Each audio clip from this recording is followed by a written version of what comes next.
Donc je me présente, Nicolas Latrige, je suis actuellement en formation à Pop School, la formation DSH.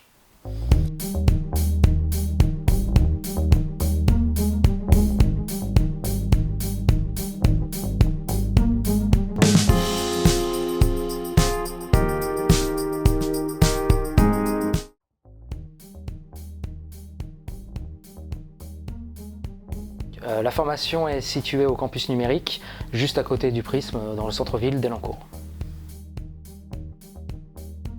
Alors avant, je travaillais dans le secteur culturel, dans les relations publiques et l'administratif.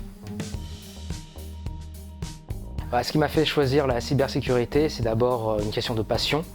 Ça faisait quelque temps que je pensais déjà à intégrer cet univers-là, donc à me réorienter professionnellement.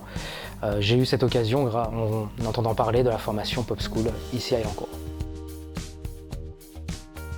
Alors cette formation nous prépare à passer le CEH, le Certificate of Ethical Hacker, donc un certificat de hacker éthique qui nous permet de pouvoir avoir plus de valeur sur le marché du travail et de travailler pour des entreprises et assurer leur sécurité numérique.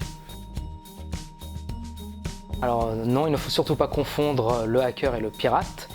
Nous nous préparons à travailler dans la légalité et à la demande d'organismes qui souhaitent assurer une meilleure protection de leurs données. Il s'agit d'apprendre la façon de penser, les techniques des pirates pour pouvoir les contrer. Donc il ne s'agit pas de devenir pirate soi-même, mais d'en connaître les moyens. Alors une attaque, on pourrait par exemple parler du hameçonnage. Alors c'est une attaque qui est plutôt connue, car très présente sur les réseaux.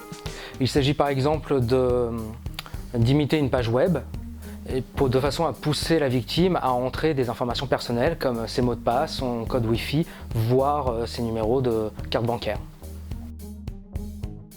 Alors cette formation débouche sur les emplois liés donc à la cybersécurité, aussi bien dans l'analyse de risque que le pen test.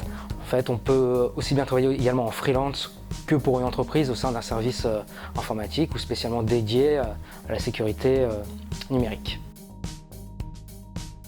D'ici 1 an ou 2, je me vois soit exercer mon métier en freelance, soit idéalement travailler pour une entreprise au sein d'un ce qu'on appelle un SOC, un Security Operative Center ou centre de sécurité opérationnelle.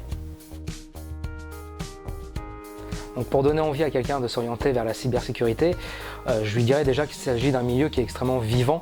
En fait, il faut toujours se tenir au courant, ressentir les différents changements qui peuvent apparaître, puisque la vérité d'aujourd'hui, dans un mois, peut être complètement différent en fait.